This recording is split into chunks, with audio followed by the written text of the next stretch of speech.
In April of 1968, four men walked into a former beauty parlor in Hudson, Massachusetts, and started building a computer. The eldest was 29 years old. His name was Edson DeCastro, and 8 days earlier, he had quit his job at Digital Equipment Corporation, the company that had invented the minicomputer, because they had refused to let him build a better one.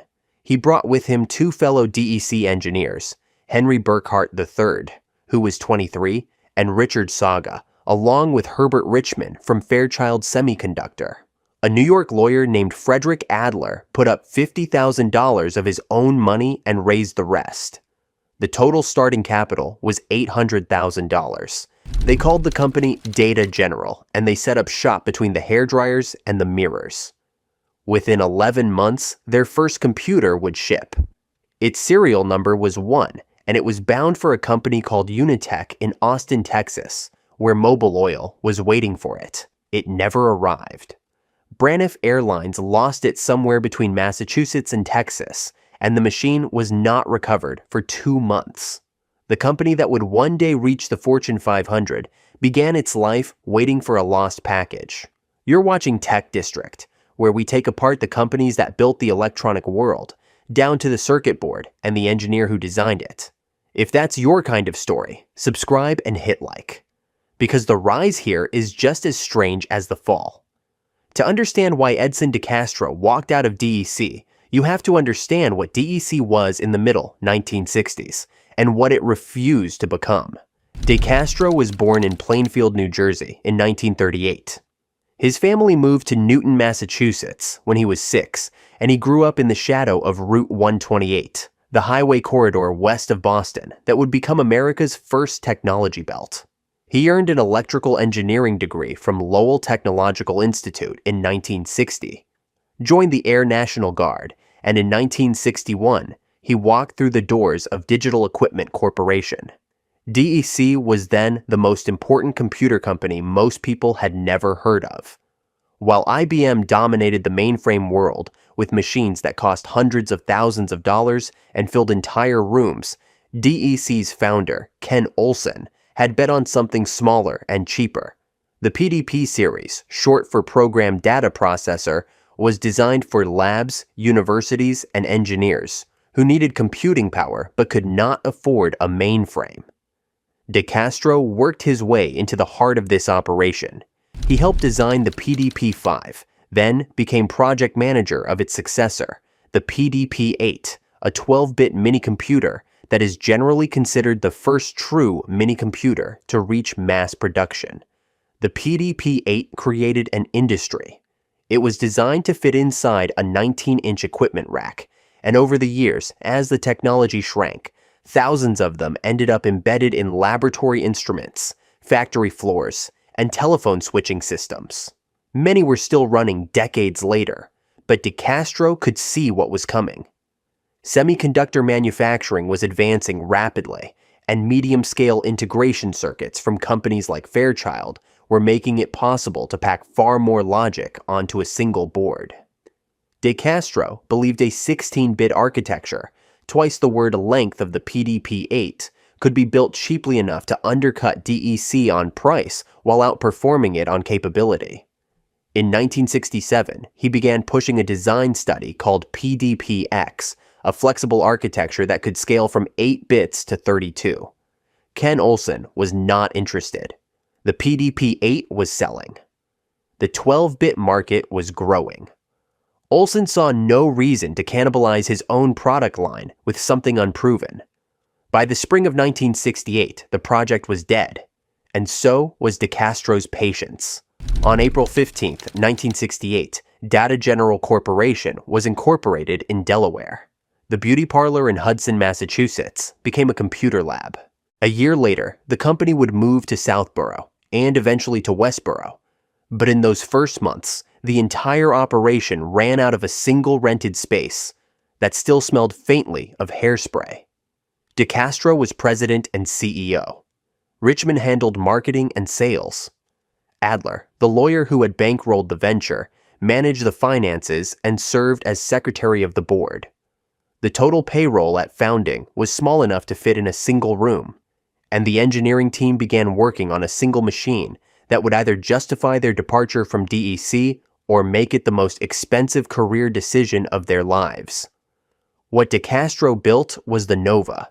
It was a 16-bit minicomputer, and its central processor fit on a single 15-inch printed circuit board. That sentence does not sound remarkable today, but in 1968, most minicomputers required multiple boards for their CPUs, and each board required its own wiring, its own connectors, and its own potential points of failure. DeCastro used medium-scale integration TTL logic circuits from Fairchild Semiconductor to compress the entire processor into one board. The architecture was clean and symmetrical, with 4 general-purpose accumulators that gave programmers unusual flexibility for a machine in its price range. The memory was magnetic core with a cycle time of 2.6 microseconds, and the whole system fit inside a low-profile chassis, just 5.25 inches tall and 19 inches wide. Data General demonstrated a prototype at the 1968 Fall Joint Computer Conference. The production model shipped in 1969 at a base price of $3,995. The company advertised it as the best small computer in the world. The base model was not especially useful on its own, since it shipped without memory, but adding 4K of core RAM brought the typical selling price up to about $8,000. Even at that price, it was dramatically cheaper than comparable DEC systems. Data General offered volume discounts as high as 40% for original equipment manufacturers, the companies that embedded minicomputers inside their own products. Labs, factories, schools, oil companies, and poultry farms bought Novas. One farm near San Diego used a Nova to calculate the most economical feed mixture for its 2 million chickens and turkeys. The first completed unit, serial number 1, was supposed to reach Unitech in Austin for Mobil Oil. Braniff Airlines lost it, and it took 2 months to recover the machine. But once the Novas started shipping in volume, they did not stop. Data General moved 200 units in its first year. Within 15 months, the company had sold 500 at less than $10,000 each. Over the full production run, 50,000 Novas were sold. The competition noticed. DEC responded with the PDP-11, a more sophisticated 16-bit design, and the two companies settled into a rivalry that would define the Massachusetts minicomputer corridor for the next decade. Data General also attracted the attention of imitators. A company called Digital Computer Controls purchased a Nova 1200 from one of Data General's customers, copied the maintenance drawings that came with it, and built a near-identical clone called the D116. Data General sued for trade secret misappropriation. The case, Data General Corp. v. Digital Computer Controls, Inquiry, went to the Delaware Court of Chancery and became one of the earliest landmark rulings on trade secret protection for computer designs. Data General won a permanent injunction. The message was clear. You could compete with the Nova, but you could not copy it. Through the early 1970s, Data General grew at a pace that startled even its own founders. The company was not alone. Route 128, the highway belt looping west of Boston, was becoming America's answer to what would later be called Silicon Valley. Though in the 1970s the Massachusetts corridor had the stronger claim, DEC was there, Wang Laboratories was there, Prime Computer was there, and now Data General was there, building its campus in Westborough, Massachusetts, competing for the same engineers, the same contracts, the same office parks that lined the highway exits. Between 1974 and 1978, Data General hired 7,000 new employees. Revenue climbed at 30 to 40% annually. In 1978, just 10 years after 4 men moved into a beauty parlor, Data General entered the Fortune 500, ranked number 500, with annual sales of $380 million. It ranked considerably higher in profitability.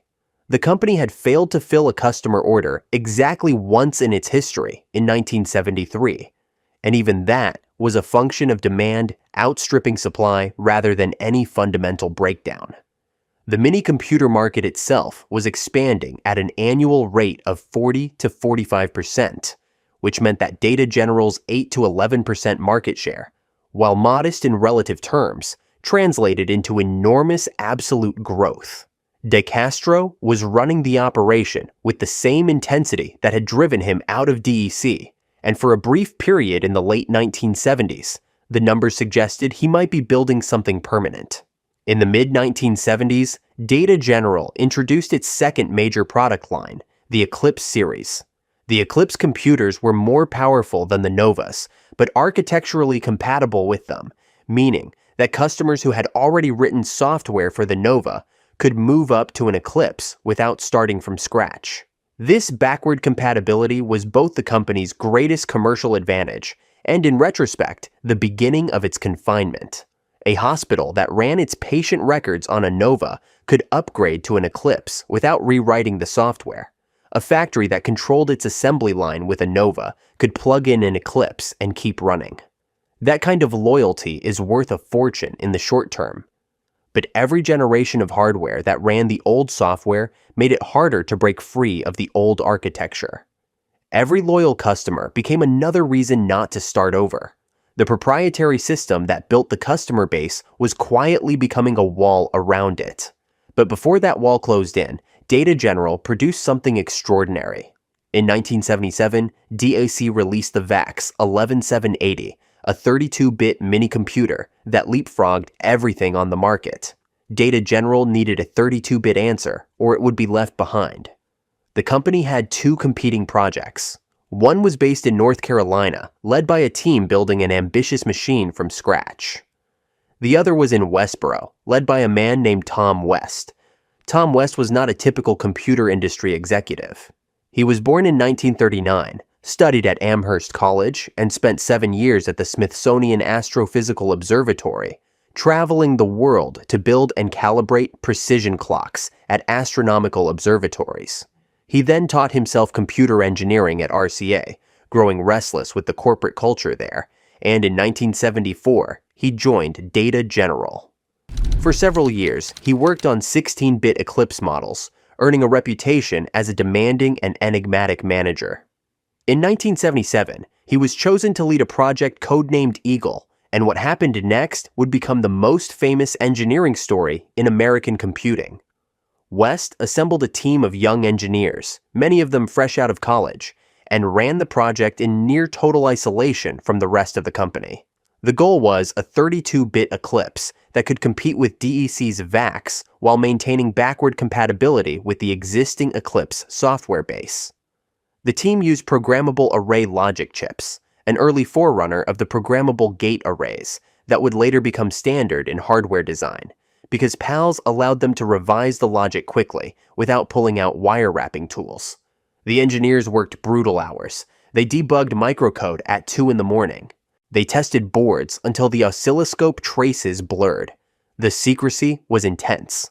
West managed through a combination of charisma, pressure, and deliberate ambiguity, giving his team just enough information to solve problems and just enough uncertainty to keep them hungry.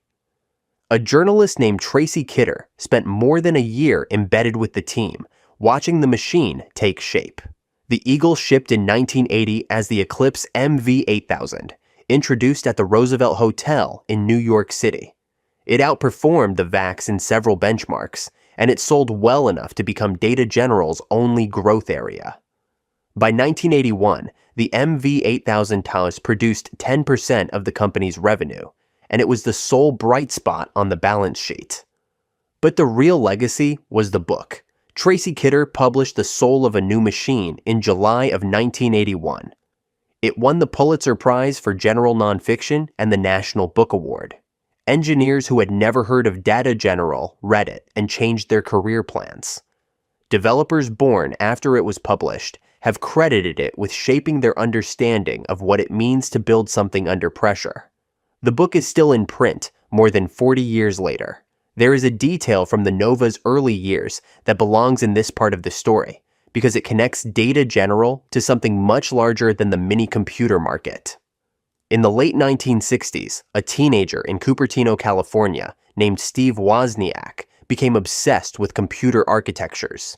He collected manuals for every minicomputer he could find and designed them over and over on paper, trying to reduce the chip count each time. When the Data General Nova was introduced, its clean, logical architecture stood out from everything else on the market. It used roughly half as many chips as comparable designs. Wozniak taped photographs of the Nova to his bedroom wall. He told his father he wanted to own a 4K Nova someday. His father said it cost as much as a house. Wozniak said he would live in a car. Years later, when Wozniak sat down to design the Apple I, the Nova's influence was there in the elegance of the architecture, in the instinct to do more with less. The machine that four men built in a beauty parlor in Hudson, Massachusetts, helped shape the mind that would build the personal computer. Data General reached its highest earnings in fiscal 1984. The MV8000 and its successors were selling. The Eclipse line was mature. The company employed thousands of people across multiple facilities in Massachusetts and beyond. But in the room where the decisions were being made, the seed of the fall was already planted. DeCastro had spent nearly 2 decades building a company around proprietary minicomputer architectures. The software ran on Data General hardware and nothing else. The customers who depended on that software could not leave without rewriting everything from scratch.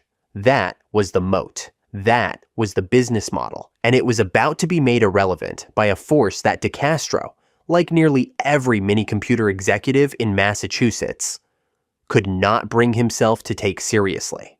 The personal computer did not arrive as a threat. It arrived as a toy. When the IBM PC shipped in 1981, the same year the Soul of a New Machine was published, most minicomputer executives dismissed it as a hobbyist curiosity. A PC could not run a multi-user business application. It could not manage a factory floor. It could not handle the data loads that Eclipse customers depended on.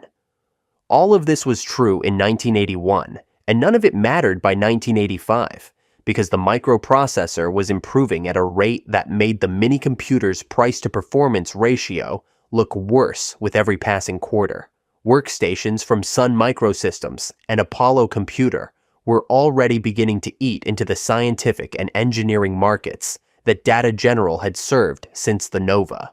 And the idea of open systems, machines from different vendors that could run the same operating system and share the same software, was gaining traction among customers who were tired of being locked into a single company's architecture. Data General was not the only company on Route 128 that failed to see this. The entire Massachusetts minicomputer corridor was collapsing at once. Wang Laboratories, which had employed 33,000 people at its peak, was heading for bankruptcy. Prime Computer was acquired.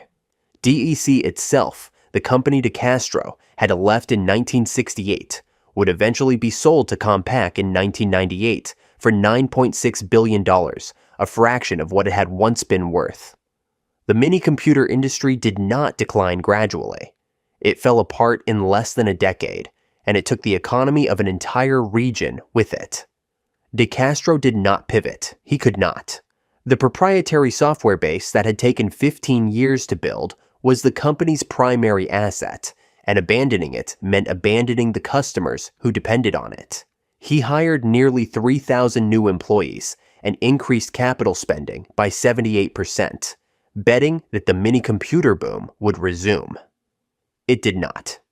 Profits dropped 70% in 1985. The following year, Data General recorded its first annual loss. By fiscal 1987, the losses had reached $127 million. The company that had grown at 30 to 40% a year was now shrinking. And the man who had built it was doing the one thing that had always worked before, pushing harder on the same architecture, the same customers, the same vision. You can read that decision 2 ways. An honest history holds both readings at once. The stubbornness that kept DeCastro committed to proprietary minicomputers in the late 1980s was the same stubbornness that had driven him out of DEC in 1968. Ken Olsen had told him that a 16-bit machine was unnecessary. DeCastro refused to listen, left and built one anyway, and he was right. Now, the market was telling him that proprietary minicomputers were finished, and he refused to listen again. The difference was that this time, the market was right. In December of 1990, the board of directors removed Edson DeCastro from the chairmanship. He had been replaced as CEO 2 years earlier by Ronald Skates, a former Price Waterhouse partner, but DeCastro had stayed on as chairman, still influential, still visible. The board had endured 5 consecutive years of losses. They were done waiting. DeCastro, the man who had founded the company at 29, who had designed the Nova on a single board, who had taken Data General from a beauty parlor to the Fortune 500, walked out of the company he had built. He was 52 years old. Skates moved quickly. He cut research and development spending from 12% of revenue to 8%. He canceled joint development projects with other companies. He accelerated the layoffs that had begun in 1985 and continued year after year, shrinking the workforce by 50% between 1986 and 1991. In March of 1991, he sold the Japanese subsidiary, Nippon Data General, for approximately $46 million to help pay down debts. The company that had hired 7,000 people in 4 years was now firing them at a similar pace. But Data General was not dead. It was transforming, and the person driving the transformation was the same engineer who had saved the company once before. Tom West, the man who had led the Eagle project, had spent the years after the MV-8000 on a series of increasingly important assignments. Data General sent him to Japan, where he helped design the Data General 1, one of the first full-screen laptop computers. He returned to Eclipse development. Then, in 1988, he spearheaded the creation of the Avion line, Data General's family of Unix-based servers. The Avion ran on Motorola 88000 processors and used Data General's own Unix variant, DGUX. It was the company's first serious attempt to compete in the open systems world. The Avion generated $200 million in revenue in fiscal 1991, enough to make that year profitable. But Motorola abandoned the 88000 processor when Apple and IBM approached with the PowerPC project, and Data General was forced to switch to Intel chips. The machine that was supposed to set the company free from proprietary architecture was itself running on a processor that no one else wanted to support. Then, in 1992, West did something that would matter more than any computer Data General ever built. He created the Clarion business unit. Data General had developed a high-performance disk array system, originally called HADA, for high-availability disk array, designed to give the Avion servers the fast storage they needed for enterprise workloads. The system used commodity hard drives in parallel, a technique now known as RAID, to deliver performance and redundancy that single drives could not match. West saw that this storage technology had value far beyond the Avion customer base. He renamed the product Clarion and began selling it not just to Data General's own server customers, but to companies running hardware from Sun Microsystems, Hewlett-Packard, and Silicon Graphics. It was a radical move. Data General was now selling storage to people who had no reason to buy a Data General computer. The strategy worked commercially, but created friction internally. Every Clarion array sold to a competitor's customer was a tacit admission that the Avion server was not enough on its own. The storage division was cannibalizing the server division's claim to relevance, but the numbers were hard to argue with. Clarion became Data General's strongest product line, its fiber channel storage arrays growing rapidly through the late 1990s. By 1998, 56% of total Clarion revenue came from full fiber channel products, which had quadrupled in a single year. On August 9, 1999, EMC Corporation of Hopkinton, Massachusetts, announced that it would acquire Data General for approximately $1.1 billion in stock. The deal valued each share of Data General at roughly $19.58.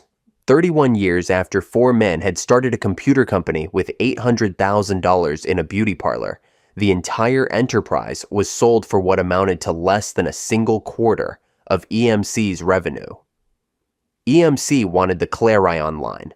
The storage arrays that Tom West had carved out of the Avion business were the prize.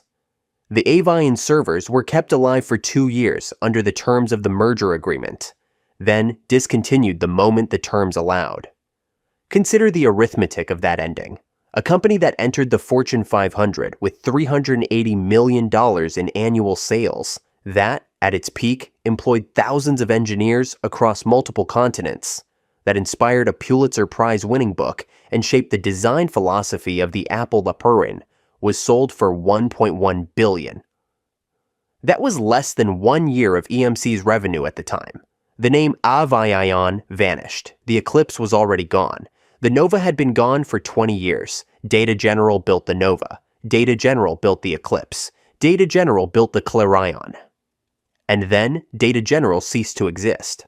The Clarion line survived and thrived inside EMC. It evolved into the VNX Unified Storage Platform, which became one of EMC's core product families.